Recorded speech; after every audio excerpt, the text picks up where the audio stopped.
प्रिय छात्रों, भारत के भौतिक स्वरूप के बारे में अपन पढ़ रहे हैं। आज पढ़ेंगे भारत के तटीय मैदान। भारत के तटीय मैदान की स्थिति नक्शे में कहाँ है वो इसमें आप देख सकते हैं कि भारत में 2 तटीय मैदान हैं, पूर्वी तटीय मैदान और पश्चिमी तटीय मैदान। ये भारत का पश्चिमी तटीय मैदान है। ये कोस्टल एरिया पश्चिम का भाग, ये पूर्वी तटीय मैदान है जो दक्षिण के पठार के पूर्व में है, ये दक्षिण पठार के पश्चिम में है। तो भारत का तटीय मैदान की स्थिति क्या है इसमें अपन देखते हैं। भारत की तट रेखा लगभग 6000 किलोमीटर लंबी है, जो पश्चिम में कच्छ के रण से पूर्व में गंगा ब्रह्मपुत्र डेल्टा तक फैली है। प्रायद्वीपीय पठार की पश्चिमी और पूर्वी सीमा तथा भारतीय तटरेखा के बीच स्थित संकरे मैदान को तटीय मैदान कहते हैं। पश्चिमी तटरेखा एवं पश्चिमी घाट के बीच स्थित मैदान को पश्चिमी तटीय मैदान, पूर्वी तटीय तटरेखा और पूर्वी घाट के बीच स्थित मैदान को पूर्वी तटीय मैदान कहते हैं, जो अभी नक्शे में अपन ने देखा। ये मैदान या तो समुद्री क्रिया से बने हैं या नदियों द्वारा निक्षेप क्रिया से बने हैं। इन मैदानों में धरातल तथा संरचना संबंधी विभिन्नताएं स्पष्ट दिखाई देती है, जो एक एक करके अपन लेते हैं। पश्चिमी तटीय मैदान। पश्चिमी घाट के पश्चिम में स्थित यह मैदान कच्छ की खाड़ी से कुमारी अंतरीप तक विस्तृत है। इसकी औसत चौड़ाई 64 किलोमीटर, अनेक स्थानों पर यह 50 किलोमीटर से भी कम चौड़ा और अधिकतम चौड़ाई 80 किलोमीटर है। इसमें अनेक छोटी और तीव्रगामी नदियाँ बहती हैं, जो सिंचाई तथा जल परिवहन की दृष्टि से विशेष उपयोगी नहीं है। इसके कई उपविभाग पाए जाते हैं, क्योंकि पश्चिम घाट में बहने वाली नदियाँ अपने समुद्र तल को प्राप्त कर चुकी हैं, इसलिए इसमें जल परिवहन संभव कम होता है, नहीं हो पाता है। इसके उपविभाग इस प्रकार से हैं। पहला है कच्छ प्रायद्वीपीय मैदान। कच्छ द्वीप एवं मुख्य स्थल के मध्य कच्छ की उथली खाड़ी विस्तृत है। यह द्वीप शुष्क ऋतु में मुख्य स्थल से मिल जाता है तथा वर्षा ऋतु में दलदली खाड़ी द्वारा मुख्य स्थल से पृथक हो जाता है।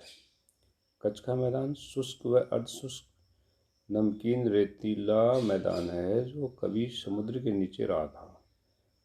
इसके धरातल पर कहीं कहीं बालू और चट्टानों के उभरे हुए द्वीप दिखते हैं। प्रायद्वीप के मध्य में गिरनार पहाड़ियाँ स्थित हैं। वर्षा ऋतु में यहाँ बाढ़ युक्त और दलदली हो जाता है। दूसरा उपविभाग है इसका गुजरात का मैदान। कच्छ व सौराष्ट्र के पूर्व में विस्तृत इस मैदान में गुजरात का आंतरिक मैदान एवं खंबात की खाड़ी के तटीय भाग सम्मिलित हैं। इस मैदान का पश्चिमी ढाल तथा दक्षिण में पश्चिम की ओर है। यहाँ माही, साबरमती, नर्मदा, ताप्ती नदियाँ मुहाना बनाती हैं। तटीय क्षेत्र में ज्वारीय जल एकत्रित रहने के कारण नमकीन दलदल पाए जाते हैं, किंतु आंतरिक भाग उर्वरक काप से निर्मित है, क्योंकि नदियों द्वारा लाई गई मिट्टी होती है। इसमें कोंकण का मैदान है। दमन से गोवा तक लगभग 500 किलोमीटर लंबा और 50 से 80 किलोमीटर चौड़ा मैदान है। यह बहुत कटापटा मैदान है। लावा निर्मित होने के कारण ये काफ़ी उर्वर है। तट पर रेत के टीलों के अवरोध के कारण नदियों में एकत्रित जल से छोटी छोटी झीलें बन गई हैं। कंधारा तटीय मैदान गोवा से मंगलोर तक 225 किलोमीटर लंबाई में विस्तृत मैदान कंधारा तट कहलाता है। प्राचीन कायांतरित शैलों से निर्मित यह तटीय मैदान काफ़ी कटापटा है। पश्चिमी घाट से उतरने वाली नदियों ने यहाँ उर्वर कांप निक्षिप्त की है। सागर तट पर लहरों की क्रिया का प्रभाव दिखता है। तट पर रेत के टीले पाए जाते हैं। मालाबार तटीय मैदान मंगलोर से कुमारी अंतरीप तक 500 किलोमीटर की लंबाई में विस्तृत तटीय मैदान का मालाबार कहलाता है। यहाँ लंबे व सकड़े लैगून्स स्थित हैं, जिन्हें कयाल कहते हैं। इन झीलों को नहरों द्वारा मिलाने से नौकारोहण की सुविधा हो गई है। नारियल, चावल, सुपारी, केला और गरम मसाले यहाँ खूब उगाए जाते हैं। पश्चिमी तटीय मैदानों के पूर्व में पश्चिमी घाट दीवार की भांति स्थित है। ऐसी मान्यता है कि भूगर्भिक हलचलों के कारण पश्चिमी घाट ऊपर उठे और पश्चिमी भाग समुद्र में डूब गया। पश्चिमी घाटों के पश्चिमी ढाल पर लहरों की क्रिया के कारण संकरे तटीय मैदानों की उत्पत्ति हुई। यहाँ पूर्वी तट की अपेक्षा अधिक चौड़े मग्न तट स्थित हैं। यहाँ जैसे काठियावाड़, गुजरात, कोंकण तट के निकट अधिक चौड़े मग्न तट पाए जाते हैं। तो इस प्रकार से ये आप नक्शे में देखें कि इसको कोंकण तट, ये कोंकण तट वाला भाग है, ये मालाबार तट वाला भाग है और ये कटापटा भाग है और ये पश्चिमी तटीय मैदान का ये पूर्वी छोर है, ये पश्चिमी छोर है। इधर तटीय मैदान है ये वाला। इस प्रकार से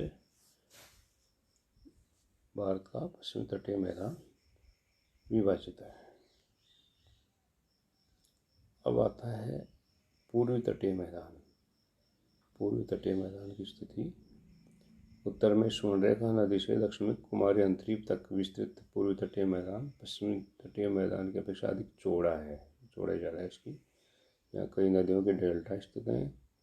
इस क्षेत्र में बहने वाली नदियाँ महानदी, कृष्णा, कावेरी ये डेल्टा बनाती हैं, बहती हैं और यहाँ का आंतरिक भाग है नदियों की ऊपरी घाटियों से निर्मित है, जहाँ काफ़ी अप्रदित धरातल पाया जाता है।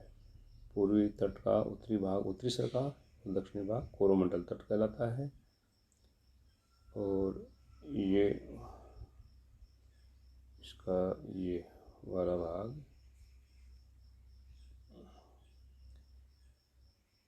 ये इसका उत्तरी भाग उत्तरी सरकार, ये नीचे वाला भाग कोरोमंडल तट कहलाता है। इसको भी उपविभाग में बांटा गया है। 3 उपविभाग है इसके। पहला है उत्कल का मैदान, लगभग 400 किलोमीटर लंबा ये मैदान उड़ीसा का तटीय भाग है। महानदी डेल्टा काफ़ी चौड़ा है। डेल्टा के दक्षिण में 75 किलोमीटर लंबी चिल्का झील स्थित है।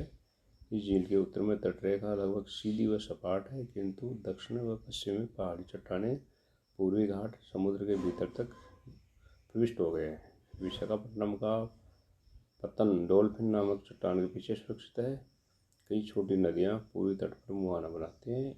इन मुहानों पर छोटे पत्तन विकसित हो गए हैं, यानी बंदरगाह, छोटे बंदरगाह।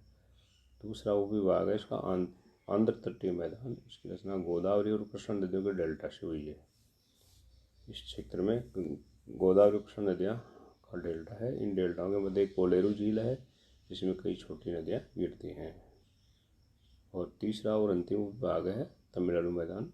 पुलिकट झील से दक्षिण में कुमारी अंतरीप तक 675 किलोमीटर लंबा और औसतन 100 किलोमीटर चौड़ा स्थित मैदान है, जो कावेरी डेल्टा से के 130 निकट है, जो 130 किलोमीटर चौड़ाई में फैला है और कावेरी डेल्टा एक उर्वरक मैदान है। इस प्रकार से भारत के तटीय मैदानों की स्थिति अपन ने देखी। तो ये भारत के तटीय मैदान ये उत्तरी सरकार तट और कोरोमंडल तट दोनों अपन ने ये पढ़े, ऊपर वाला भाग है। और ये इसमें कावेरी, पेन्ना, ये कृष्णा, कावेरी ये नदियाँ इसमें बहती हैं। धन्यवाद।